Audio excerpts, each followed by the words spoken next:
नमस्कार। बुलेटिन में आज हम उम्मीदों के बजट जो झारखंड विधानसभा में पेश होने वाली है उसकी बात करेंगे, लेकिन उससे पहले एक बड़ी खबर विधानसभा से जुड़ी हुई आ रही है। झारखंड विधानसभा की कार्यवाही स्थगित कर दी गई है और यह कार्यवाही दोपहर 12 बजे तक के लिए स्थगित की गई है। बीजेपी के हंगामे के बाद इस कार्रवाई को स्थगित किया गया। नियोजन नीति को लेकर बीजेपी ने हंगामा किया। नियोजन नीति रद्द करने पर बीजेपी ने विरोध जताया है। सदन के भीतर और बाहर दोनों जगह बीजेपी ने हंगामा किया। 12 बजे सदन में झारखंड का बजट पेश होना है, लेकिन इस हंगामे के बाद सदन को स्थगित किया गया। अब सदन की कार्रवाई जो है दोबारा 12 बजे शुरू होगी। तो आज देखिए, उम्मीदों का बजट झारखंड विधानसभा में पेश होना है, लेकिन उससे पहले खबर यह आ रही कि बीजेपी विधायकों के हंगामे के बाद सदन की कार्यवाही जो है वो दोपहर 12 बजे तक के लिए स्थगित कर दी गई है। बीजेपी विधायकों ने आज हंगामा किया नियोजन नीति को लेकर। सदन के अंदर और सदन के बाहर दोनों जगह आज जोरदार हंगामा बीजेपी की तरफ से किया गया, जिसके बाद अध्यक्ष नाराज हुए और उसके बाद सदन को 12 बजे तक के लिए स्थगित कर दिया गया। आज का दिन बेहद अहम है झारखंड के लिए, क्योंकि आज झारखंड विधानसभा में बजट पेश होना है और 12 बजे का वक्त तय किया गया। 12 बजे सदन की कार्रवाई शुरू होगी तो बजट पेश करने को लेकर बातचीत होगी। स्थगित किया गया फिलहाल 12 बजे तक के लिए सदन की कार्यवाही को। और ये परंपरा के है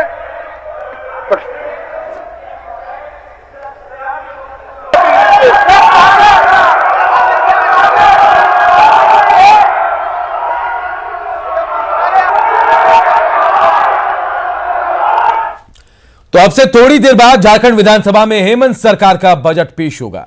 सदन में वित्त मंत्री रामेश्वर उरांव अपना बजट पेश करेंगे और इस बजट से आम और खास सबने उम्मीदें लगा रखी हैं। आज जब वित्त मंत्री रामेश्वर उरांव वित्तीय वर्ष 2021 और 22 का बजट पेश करेंगे तो उसमें कोरोना काल के विकट हालात से उबरने के प्रयासों की झलक दिख सकती है। बजट में गांव, गरीब, किसान, महिला, युवा, कमजोर और वंचित तबके पर खास फोकस भी रह सकता है। पिछली बार बजट का आकार 86,370 करोड़ का था। ऐसे में इस बार संभावना जताई जा रही कि बजट का आकार 90,000 करोड़ तक का हो सकता है। सरकार ने 2021 को नियुक्तियों का वर्ष घोषित किया है। ऐसे में रोजगार से जुड़ी घोषणाएं भी हो सकती है, तो वहीं किसानों के लिए भी ऋण माफी योजना जारी रह सकती है। साथ ही ये भी संभावना जताई जा रही है कि कोरोना के बाद राज्य के हालात को देखते हुए सरकार नए टैक्स लगाने से बच भी सकती है। तो झारखंड में आज बजट पेश किया जाएगा। बजट पेश करने से पहले वित्त मंत्री रामेश्वर उरांव ने राज्यपाल द्रौपदी मुर्मू से मुलाकात की। मुलाकात के बाद वित्त मंत्री ने द्रौपदी मुर्मू को बजट की प्रति भी सौंपी।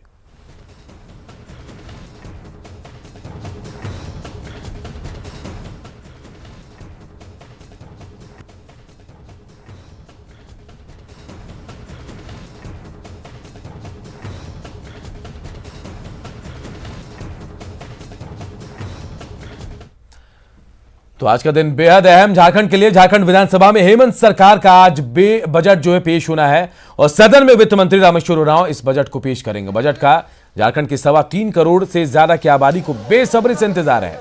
सीएम हेमंत सोरेन ने कहा है कि इस बार के बजट में हर वर्ग के लिए कुछ न कुछ जरूर होगा। देखिए दूसरा बजट के पिटारे के अंदर क्या क्या है ये बता पाना अभी कठिन है, लेकिन कुल मिलाकर के बहुत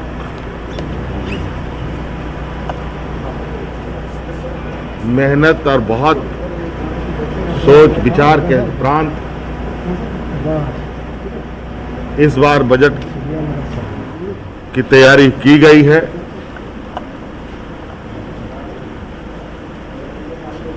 और राज्य के हर वर्ग को ध्यान में रखा गया।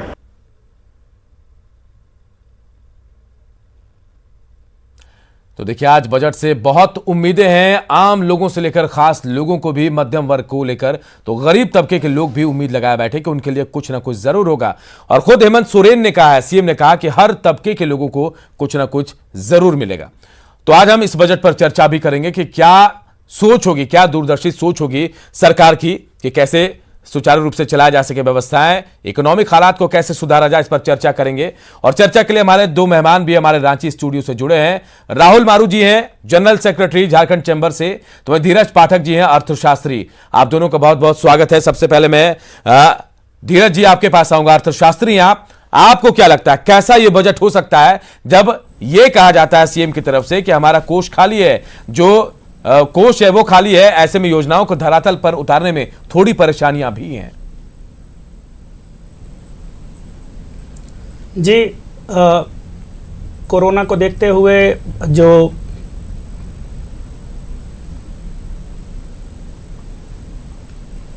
राज्य सरकार ने जो रेवेन्यू जनरेट करने का जो भी स्कीम बना रखा था वो सब तो पूरा नहीं हो पाया, और ऐसे स्थिति में जो है राज्य सरकार के लिए मुश्किल तो होगा ही बजट का एक अपना आकार तय करना। और बहुत सारे जो अभी के लिए ज़रूरी जो सेक्टर्स हैं जिनको कि बहुत ज़्यादा ज़रूरत है पैसे की, उनको पैसा अलॉट करना उनके हिसाब से।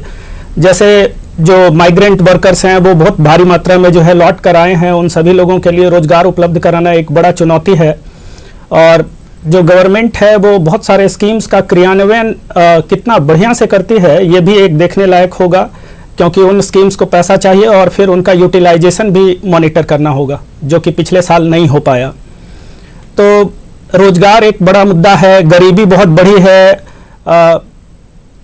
इन सभी चीज़ों पे फोकस करना होगा। और जो पेट्रोल के प्राइसेस बढ़ रहे हैं उससे जो महंगाई बढ़ी है ये भी एक बड़ा मुद्दा है। राज्य सरकार को इसमें भी कुछ सोच करके जो है किसी तरह से टैक्स का कटौती के बारे में सोचना चाहिए, ताकि कुछ महंगाई पे नियंत्रण हो सके।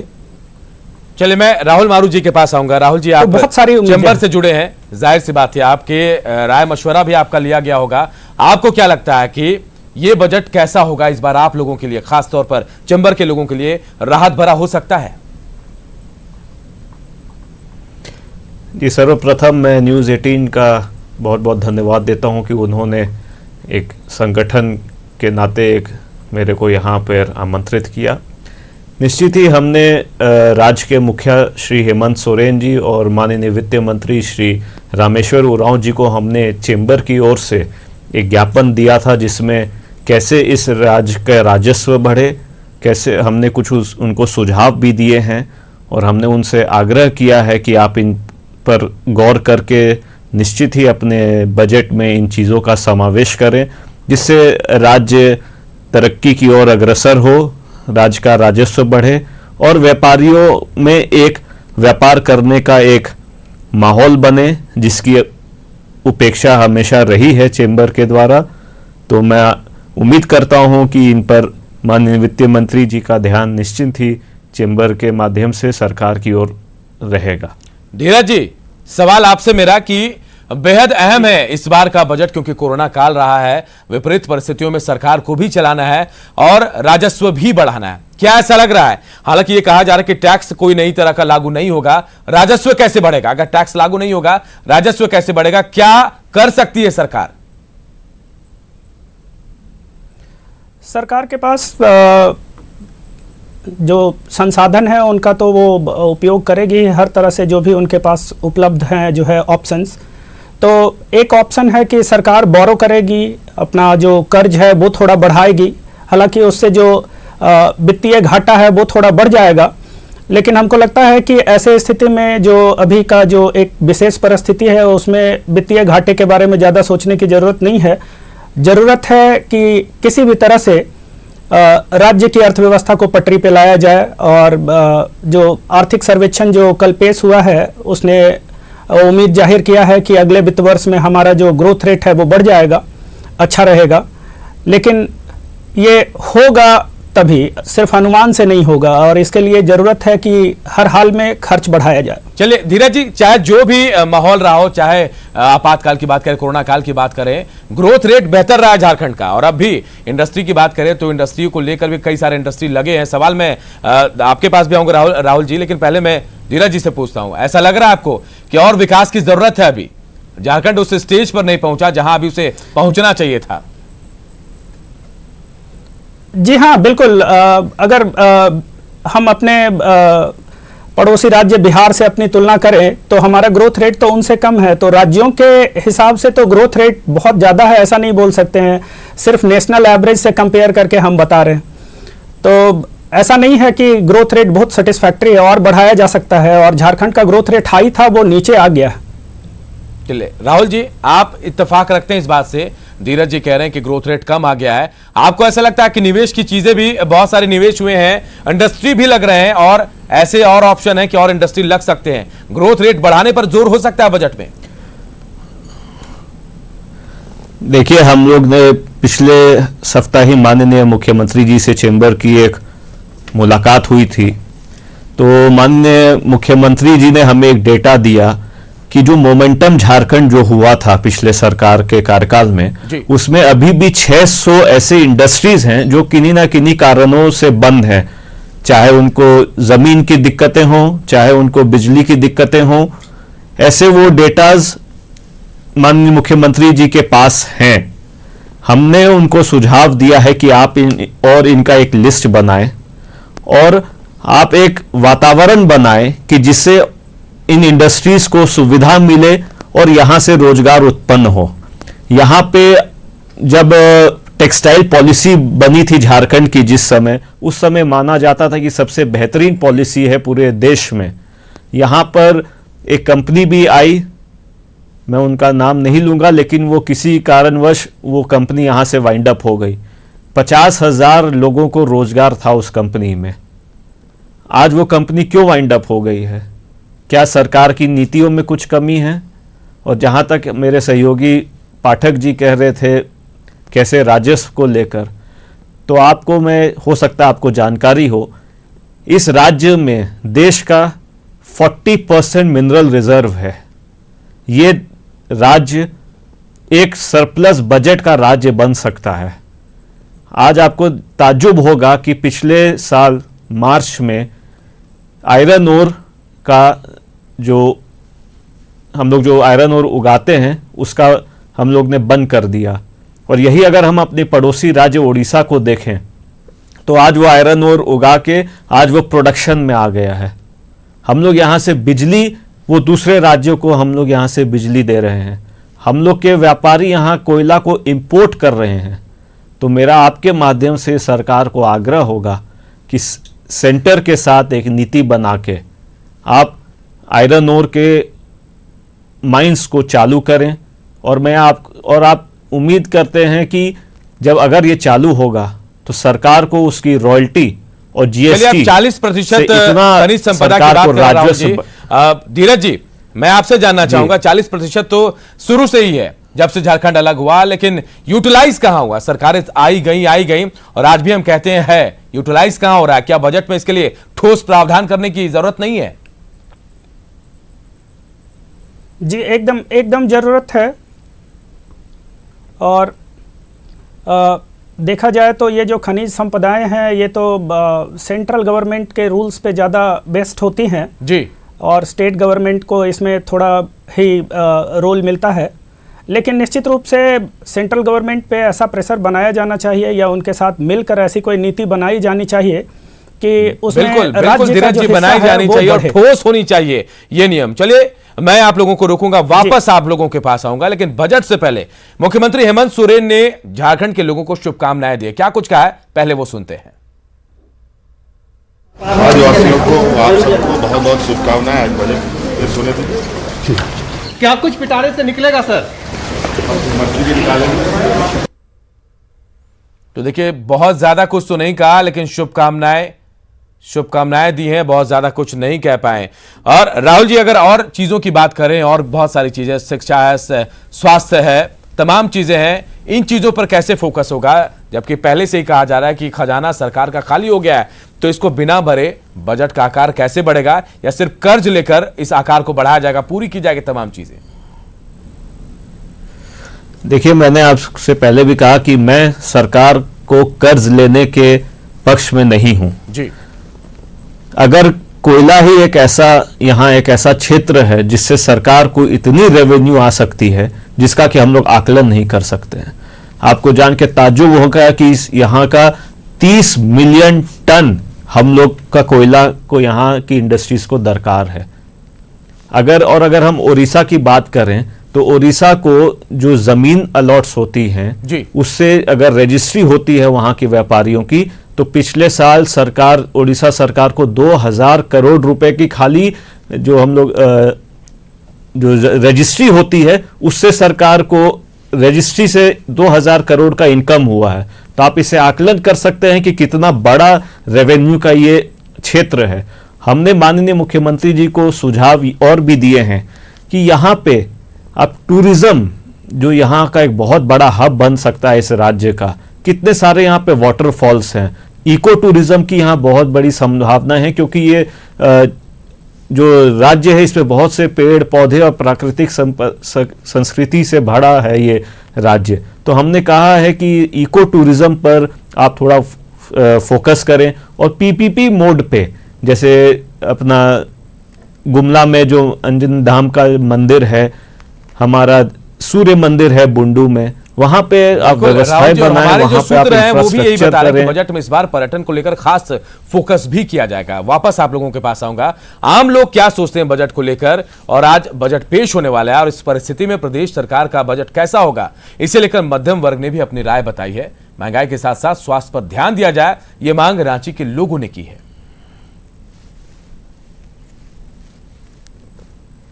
आशाएं हैं, क्या सरकार उन्हें राहत देगी, यही जानने के लिए हम निकले हैं और लोगों से ही सुनते हैं कि क्या है और वो किस तरह की बजट जो है वो एक्सपेक्ट कर रहे हैं। सर, किस तरह की बजट आप लोग एक्सपेक्ट कर रहे हैं, क्या होना चाहिए? हम लोग बजट के लिए सबसे बड़ा इच्छुक ही है कि गरीब तबका के लोगों को तो बजट में रिलीफ मिल रहा है, अमीर तबके के लोगों को ज़रूरत नहीं है कि जैसा भी बजट हो, जैसा भी टैक्स हो, जैसा भी हो, उनको कोई अंतर नहीं पड़ता है।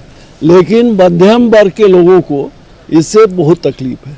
अगर मध्यम वर्ग के हित में ही कुछ बजट बनता है तो हम लोगों के लिए ठीक है। स्पष्ट मानना है कि जो लोअर मिडिल क्लास है और जो नीचे तबके के लोग हैं, बहुत सारे प्रोफेशन से जुड़े हुए, जैसे गरीब मजदूर लोग हैं, किसान लोग हैं, इन सारी चीज़ों को ध्यान में रख के और बजट बनाना चाहिए सरकार को।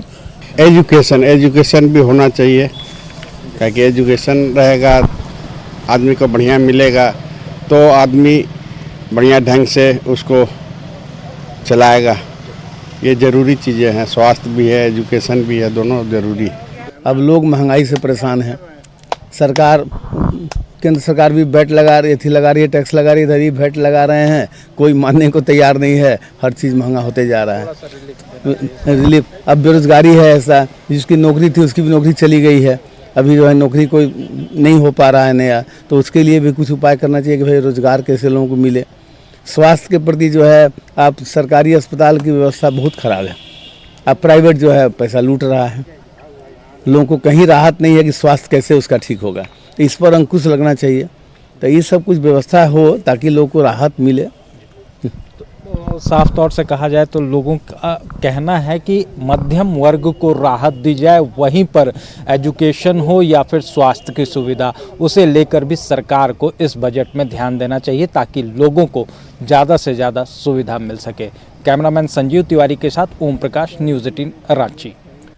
तो देखिए, ये मध्यम वर्गीय लोग थे जो चाहते हैं कि सरकार से क्या व्यवस्थाएं होनी चाहिए। एक बार फिर अपने मेहमानों का रुख करूंगा। मैं बहुत संक्षेप में जानना चाहूंगा धीरज जी आपसे, क्या हो सकता है बजट का आकार? 86,000 पहले का बजट था, 90,000 उम्मीद की जा रही है, इससे बढ़ेगा या फिर और कुछ व्यवस्थाएं होंगी?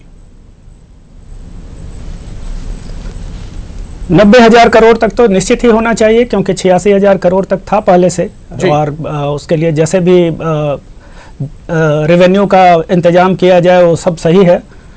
और ज़रूरत है जो अभी के हिसाब से, जैसे मेडिकल, अभी जैसे सभी लोगों को वैक्सीन मिलने की बातें हैं, तो अगर गवर्नमेंट फ्री में वैक्सीन देने का प्रावधान कर दे बहुत बढ़िया होगा सभी लोगों के लिए। और जितना ज़्यादा इन सुविधाओं पे खर्च किया जाए, जो बेरोजगारी है, जैसे मैंने कहा कि जो बहुत सारे जो हमारे माइग्रेंट्स हैं वो वापस आए हैं, पुराना जो ट्रेंड देखा जाए उसके हिसाब से रूरल डेवलपमेंट पे गवर्नमेंट का जो एवरेज जो एक्सपेंडिचर रहता है वो बहुत कम रहता है, करीब अराउंड 14% के आसपास रहता है। उसको थोड़ा बढ़ाया जाना चाहिए, क्योंकि रूरल एरियाज़ में ज़्यादा प्रॉब्लम्स हुए हैं इस पैंडेमिक के कारण बहुत बेरोजगारी बढ़ी है। और मेडिकल और हेल्थ सेक्टर में भी जो है सिर्फ अराउंड जो है 5 to 6% का जो 5.6% था पिछले बार, तो उसको भी थोड़ा बढ़ाया जाना चाहिए ताकि लोगों को उसका लाभ मिल सके पूरा का पूरा। मैं सीधे राहुल जी के पास आऊंगा। राहुल जी, आपको क्या लगता है बजट का आकार कैसा होगा और किस मद में ज्यादा फोकस कर सकती है इस बार बजट में सरकार? मेरे हिसाब से तो इस राज्य का बजट कम से कम 1.5 लाख करोड़ का होना चाहिए। संभव है? क्योंकि यहाँ की सरकार को वो संभव इस प्रकार से है कि यहाँ की राज्य व्यापार और उद्योग को थोड़ा प्रोत्साहित करे, उन्हें कार्य करने का एक ऐसा माहौल दे जिसमें आधारभूत संरचनाएं जैसे बिजली, वहाँ के लैंड बैंक्स, और हमारा तो चेंबर से हमेशा मांग रहा है सरकार से कि एक व्यापार और उद्योग का एक यहाँ आयोग बनना चाहिए। हम नहीं कहते कि आप वहाँ के व्यापारियों को उस आयोग का अध्यक्ष बनाएं, आप किसी रिटायर्ड जज को बनाएं। वो एक ऐसी इंडिपेंडेंट बॉडी होनी चाहिए जो यहाँ के नीतियों का निर्धारण करे, नीतियों का सरलीकरण हो, जिससे यहाँ और रोजगार उत्पन्न हो। निश्चित ही अगर इन चीज़ों पर सरकार सोचेगी तो यहाँ का जो आकार है इस राज्य का 1.5 लाख करोड़ का बजट बहुत ही मामूली बजट होगा इस राज्य के लिए। लेकिन राहुल जी, अभी तो 90,000 करोड़ की बात की जा रही है, 1.5 लाख जमीन आसमान का अंतर की बात हो रही है। बिल्कुल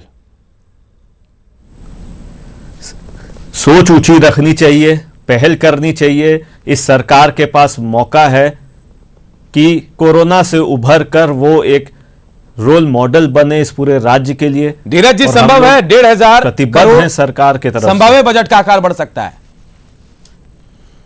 जी नहीं, मुझे नहीं लगता कि 1.5 लाख करोड़ कर पाएगी गवर्नमेंट, क्योंकि कोई भी स्टेट गवर्नमेंट ऐसा कारनामा करके नहीं दिखा पाई है अभी तक जी कि वो डबल कर दे पिछले बार के मुकाबले अपना बजट का आकार।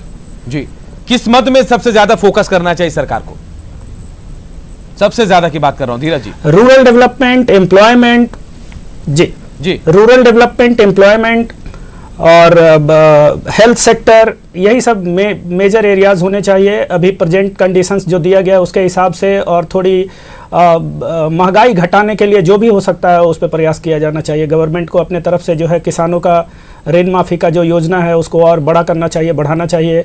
उसके अलावा जो पेट्रोल के प्राइसेस हैं, मैंने कहा कि उसमें से कुछ वैट का रेट स्टेट गवर्नमेंट अगर कम करती है तो बहुत बढ़िया रहेगा। ये सारी चीज़ें बहुत ज़रूरी है। राहुल जी, जो आपने सुनी बयान, लोगों के बाइट भी सुने हैं कि हमें चाहिए मध्यम वर्ग की, और तमाम लोगों की बाइटों को सुनिए, क्या ऐसा लगता है आपको कि तमाम लोगों की बातों को पूरा कर पाएंगे आज बजट में? देखिए, जिस तरह माननीय प्रधानमंत्री जी ने जो आयुष्मान भारत की जो योजना जो पूरे देश में लागू की थी, उससे निश्चित ही हर राज्य को उसका लाभ मिला है। जो मध्यम वर्ग की बात जो यहाँ की जनता आपके माध्यम से बता रही थी, तो स्वास्थ्य के क्षेत्र में जो हम लोग 50,000 से लेके 5 लाख तक उम्मीद का हम भी यही करते हैं। हम भी यही उम्मीद करते हैं कि आम लोगों के लिए भी झारखंड सरकार के पिटारे से कुछ बेहतर निकलेगा। आप सब बने हमारे साथ, एक छोटे से ब्रेक